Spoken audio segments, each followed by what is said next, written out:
ሰዎች የምንሰራው ስራ የሚመቻችሁ ከሆነና በምላሹ ደግሞ እናንተኛም በትንሹ ማገዝ ከፈለጋችሁ ቻናላችንን ሰብስክራይብ፣ ይህን ቪዲዮ ደግሞ ላይክ አድርጉት። የጎስት አካውንት ባን ሆኗል ማለት ነው። እንግዲህ እንደምትመለከቱት ራሱ ጎስት በፌስቡክ አካውንቱ ነው ይሄንን የገለጸው ማለት ነው። ቲክቶክ አካውንቴ ባን ስለሆነ በፌስቡክ እንቀጥላለን ፎሎ አድርጉኝ የሚል መልእክት ለቋል ማለት ነው። እንግዲህ ይሄ ነገር የተፈጠረው ከኮንሰርቱ ጋር የተያያዘ ነው እየተባለ ይገኛል። እንግዲህ የጎስት አካውንት ባን በመደረጉ ምን ተሰማችሁ? ያላችሁን ሀሳብ ኮሜንት ላይ አስቀምጡ። ፎሎና ላይክ እንዳይረሳ ይሁንላችሁ። የጎስት አካውንት ባን ሆኗል ማለት ነው። እንግዲህ እንደምትመለከቱት ራሱ ጎስት በፌስቡክ አካውንቱ ነው ይሄንን የገለጸው ማለት ነው። እንኳን እቺን ካለ ሰፈሯ የመጣሽ ቢራቢሮ ምናቃለንና አውቆ ነው ባን አልተደረገበትም። ዲአክቲቬት አድርጎት ነው ነገሮች እስኪረሳሱለት ማለት ነው። እና አንፎሎ ምናምን ሪፖርት እንዳይደረግበት ነው። እናቃለን እኛን አሻው የበርካቶችን ልብ የሰበረው የክርስቲያን ኤሪክሰን የሜዳ ላይ መውደቅ ክስተት እንደዚሁም ደግሞ የእግር ኳስ አንድነትና ህብረት ተመልከቱ ጋይስ። በሚያሳዝን ሁኔታ ዛሬ ዴንማርክ ከዩክሬን ጋር በነበረው የወዳጅነት ጨዋታ ላይ የቀድሞ የማንቸስተር ዩናይትድ እና የኢንተር ሚላኑ አማካይ ክርስቲያን ኤሪክሰን በድጋሚ ከ2021 ዓ.ም በኋላ ሜዳ ላይ እንግዲህ በልብ ህመም ምክንያት ሲወድቅ ተመልክተናል። እጅግ አሳዛኝ ክስተት ነበረ። በሚያሳዝን ሁኔታም ጨዋታው ተቋርጧል። ለረጅም ደቂቃዎች ጨዋታው ከተቋረጠ በኋላ ክርስቲያን ኤሪክሰን በቀጥታ ወደ ሆስፒታል ወስደውታል። ታዲያ ጨዋታውም ከዛ በኋላ እንዳይቀጥል አድርጓል። የመሃል ዳኛው እንደምታዩት ከተጫዋቾቹ ጋር ፍቅር የሆነ በቃ አንድነታቸውን ያሳዩበት ጊዜ ነበረ። የሁለቱ ቡድን ተጫዋቾች እንደዚሁም ደግሞ ስታፍ ሜምበሮች በአንድነት ሜዳውን ከበው እንደዚሁም ደጋፊው ከስቴዲየሙ ሳይወጣ ለክርስቲያን ኤሪክሰን ድጋፉን ሲያሳይ እርስ በርስም እየተጽናኑ እየተደጋገፉ እየተመካከሩ ታይቷል። በጣም ልብ የሚነካውና አስደንጋጭ የነበረው የክርስቲያን ኤሪክሰን ሁኔታ ግን አሁን ላይ መረጋጋት ላይ እንዳለና ክርስቲያን ኤሪክሰንም በጥሩ ንቃት ላይ እንዳለ የዴንማርክ እግር ኳስ ፌዴሬሽን አሳውቋል። ዶክተሩም ወጥቶ ክርስቲያን ኤሪክሰን በልብ ፔስ ሜከሩ ወይም ደግሞ የልብ ምቱን በሚደግፍለት መሳሪያ ላይ ምንም አይነት ችግር አልነበረም። አሁን ላይ ተጨማሪ ምርመራዎችን እያደረግን እንገኛለን። ለምን እንደተፈጠረ ይሄ ነገር አልገባንም። በመጪዎቹ ቀናት ስለ ክርስቲያን ኤሪክሰን ሁኔታ የምናሳውቃችሁ ይሆናል። አሁን ላይ ግን በጣም በጥሩ ጤንነት ላይ ይገኛል። እሱም ለሁላችሁ ምስጋናውን እንደናስተላልፍለት ነግሮናል በማለት ገልጸዋል ማለት ነው። እጅግ አሳዛኝ ስለነበረው እንደዚሁም ደግሞ እግር ኳስ አሁንም ህብረቷን፣ አንድነቷን፣ ፍቅሯን ስላሳየችበት የክርስቲያን ኤሪክሰን ድንገተኛ መውደቅ ምን ትላላችሁ? ሀሳብ አስተያየታችሁን ኮሜንት ሴክሽን ላይ ያጋሩኝ። እንደነዚህ ፈጣን እግር ኳስ የመረጃዎችን በቀጣይም ለማግኘት የፕላስ ምልክቷን በመንካት የሜዳ ስፖርት ቤተሰብ ይሁኑ። መተናል የዋንጫ ጾመኛ የሆናችሁ የማንቸስተር ዩናይትድ ደጋፊዎች እንዴት ናችሁ? ጾመኛው ኤፍሲ ፕሪሚየር ሊግ ከበላ 13 ዓመት ሆነ እኮ። ጾመን መቼ ነው የምትፈታው? ቆይ መቼ ነው ጾመን 13 ዓመት ሙሉ ጾም መቼ ነው ጾመን የምትፈታው? አሳሰብከን እኮ አሳሰበን። ቻምፒዮንስ ሊግ ከበላማ እሱንማ ተው። 18 ዓመት ሙሉ ቻምፒዮንስ ሊግ አልበላም። 18 ዓመት ሙሉ ትንሽ እንኳን የምታጣጥራትን ዩሮፓ ሊግ ራሱ ማለት ነው ከበላት እሷን ራሱ 10 ዓመት ሊሆነ ነው። በቃ ዋንጫ ለመብላት ምሳሌ ሆናችሁ እኮ እናንተ ጾመኞች። ኧረ ብሉ። ብራይተን የምትባል ትንሽዬ ክለብ ማለት ነው ለሁለተኛ ጊዜ ሪጀክት አደረገች። ቫን ሄኬን ማለት ነው። ባለፈው 40 ነበር ሪጀክት አደረገኝ። ዛሬ ደግሞ 50 አቅርበን 70 ካልሆነ ማለት ነው። ትንሽዬ ቲም ማለት ነው። ምን አባሽ ነው? 1 ዓመት ኮንትራት ነው ያለው። ከአንድ ዓመት በኋላ በነፃ ነው የሚሄደው። እንዴ አንቺ 50 እኮ ለአንቺ እኮ ማለት ነው 5 ተጫዋች ነው የምታመጭበት አንቺ ትንሽ። እንዴ ክብር አይወድልሽም እንዴ አንቺ? የዘንድሮ አቋሜን አይተሽ ነው 70 ምናምን አታፍሪም እንዴ? እኔ በ52 ነው የማስፈርመው አንቺ እንዳንቺ አይነት ማለት ነው። ዊሊያን ፓቾ ስለዚህ ሰውዬ ማውራት አለብን። የአንድ ክለብ በትክክለኛ ሰዎች የሚደረግ ሪክሩትመንት እንደዚህ አይነት ተጫዋቾችን ያመጣልሃል። ባይ ዘ ዌይ እኔ ይገርመኛል ይሄ ከኢንዲፔንደንት ዴላቬል የሚመጡ ተጫዋቾች በቃ ሁሉም ፕሩቭን ናቸው ከዛ ክለብ። ይሄ ክለብ ማለት የኢኳዶር ክለብ ነው እና ፒየሮ ሂንካፔ፣ ካይሴዶ፣ ፓቾ ምናምን የመጡበት ክለብ ነውና ከዛ ይመጣ ተጫዋች ፕሩቭን ፕሌየር ነው። ባይ ዘ ዌይ ጋይስ ይሄ ልጅ እኔ በጣም ነው የሚገርመኝ። ሂ ኢዝ ሶ አንደርሬትድ። በጣም ካልም ነው። ስለሱ አንድ በጣም አስገራሚ ሪካርድ ልንገራችሁ። በዚህ ሲዝን ሙሉ ቻምፒየንስ ሊግ እስካሁን አይ ቲንክ 4 ደቂቃ ብቻ ነው ያለፈው። ሁሉንም ተጫውቷል። ሊጉ ላይ ሁሉንም ጨዋታ ተጫውቶ አንድ እንኳን ቢጫ ካርድ አላየም። እንዴት ነው አንድ ተከላካይ አንድ ቢጫ ካርድ እንኳን ሳያይ ሙሉ ቻምፒየንስ ሊጉ የሚጨርሰው በዚህ ጊዜ? this is so crazy። በጣም የተረጋጋ ደግሞ የምትመቸኝ ማስቲካዋን ታላምጣለች። ኮስቴኑ የምትለው ተሳስቶ አይስቅም። በቃ ስራው ነው የሚሰራው ሜዳ ውስጥ ገብቶ። he is so underrated። እኔ አሁን ከረንትሊ ማለት ያው ዩሮፕ ላይ the best top 5 ከመላቸው ሴንተር ባኮች መካከል አንዱ እሱ ነው። ለኔ አምስቱ እነማን ናቸው? ሳሊባ፣ ጋብሪኤል፣ ኦርደርድ አይደለም ዝም ብዬ ጀስት አንኦርደርድ ነው። ሳሊባ፣ ጋብሪኤል፣ ዊሊያም ፓቾ፣ ሽሎተንቤክ እና ጁቬንቱሱ ብሬመር ለኔ ቶፕ 5 መላቸው ሴንተር ባኮች ስፔሻሊ በዚህ ሲዝን ባሳዩት አቋም እነዚህ ናቸው። ሳሊባ፣ ጋብሪኤል፣ ፓቾ፣ ሽሎተርቤክ እና ይሄ ፓቾ ማለት ነው። he is so great, he is so underrated 24 ዓመቱ ነው። በዛ ላይ ትልቅ ተጫዋችም አይደለም።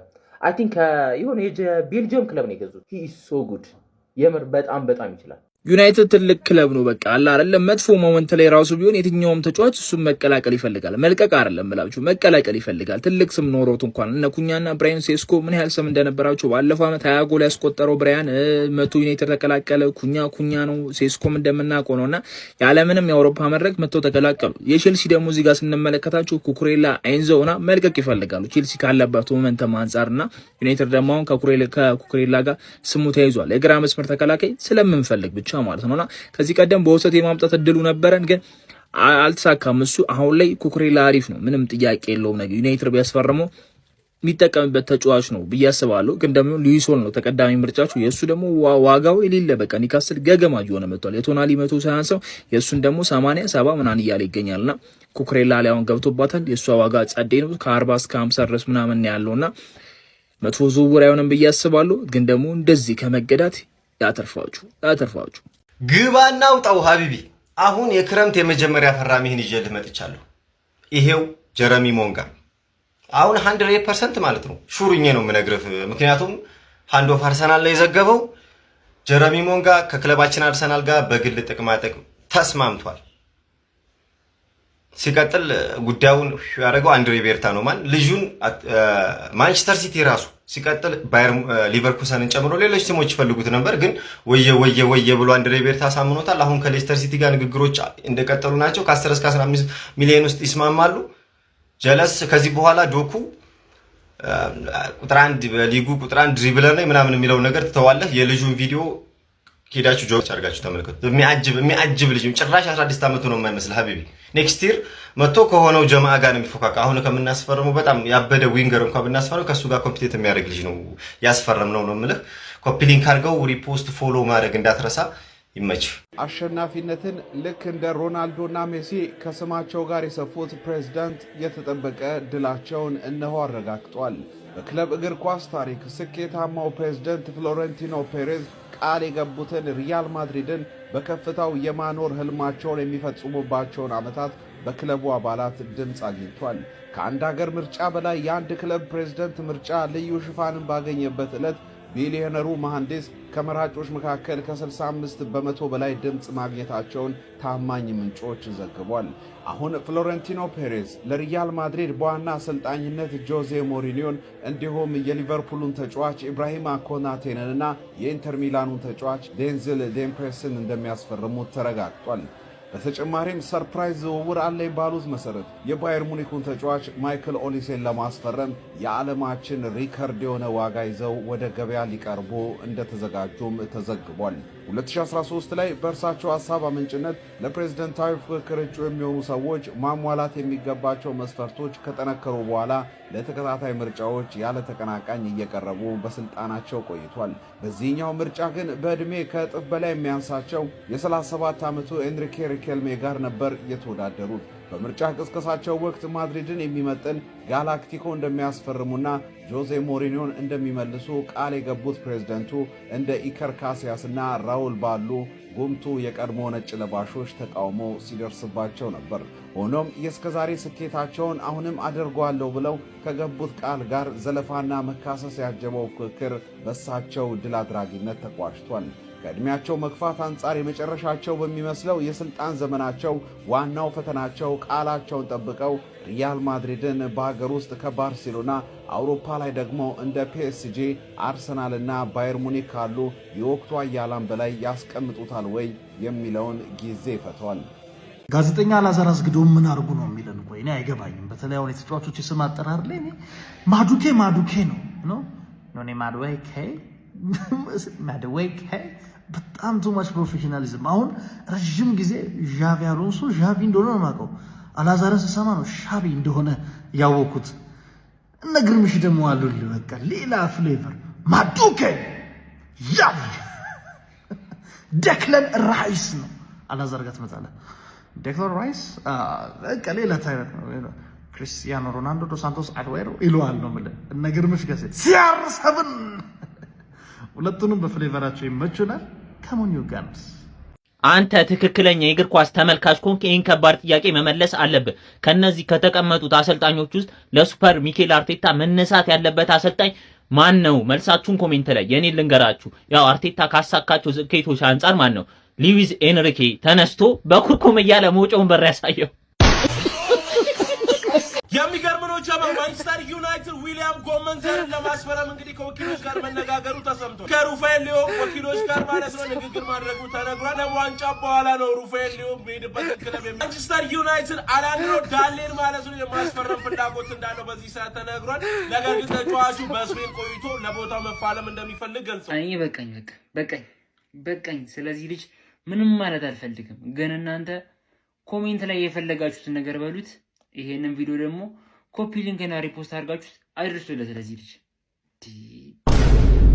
ክሎፕ የክለባችን አሰልጣኝ ሲሆን የተሰማኝን ደስታ አሁን ደግሞ አሬዮላ ሲቀጠርና አሰልጣኛችን ሲሆን እየተሰማኝ ነው። ፋሚሊ የዛኔ ጋርዲዮላ ሆኖበት ነው እንጂ ክሎፕ ስንት ዋንጫ ይበላ ነበር። ቀኛ ለኩ ልጅ ጋይስ እና የዘመናውን ልክ ነው። እግዚአብሔር ይልሽ የማን ደጋፊ ነው? እኔ ግራ ነው የሚገባኝ። በዳር ያለ ዩሪ ቆየው በለው በቃ በመድኃኒዓለም በባለፈው አርሰናል ሻምፒዮን ነው። በቃ እንደዚህ ሲወርቅ አየሁኝ። ዋይ ነው ገና አርሰናል እንደዚህ። አሁን ደግሞ ክለባችን ሊቨርፑል እያለ በቃ ኳስ የገባው ብቸኛው ሰው ነው። እናቴን ይመች። ብሬኪንግ ኒውስ ድጋሚ እንግዲህ ማንቸስተር ሲቲ ለአንደርሰን ጥያቄ አቀረበ ማለት ነው። በድጋሚ ጥያቄ አቅርቧል። ይሄ ሪጀክት የሚደረግ አይመስለኝም። ባለፈው ከ105 በታች ነበረ ሲቲ ያቀረበው። ከ105 ከዲክላን ራይስ አርሰናል ከከፈለው በታች በፍጹም ብለው ነበር። ስንት እንዳቀረቡ አልተነገረም። እንግዲህ ግን ይሄንን ሪጀክት የሚያደርጉ አይመስለኝም። 3 ከማይቀሩ ዝውውሮች አንዱ አንደርሰን ወደ ሲቲ ነው ብያችሁ ነበር። አዲስ ነገር ካላሳውቃችኋለሁ። ኮፒ ሊንክ ሪፖስት መቻችሁ። ይሄን ፎቶ ያቀናበርከው ሰውዬ አይን ይብላ። በ22 ዓመት አንድ የምትበላው ዋንጫ ቀርቶ በ102 ዓመት ብላ። ኮንሰርት በመለያ ነው የምትገባው ተብለ ራቁትህን ግባ። አበል ኤፍሲ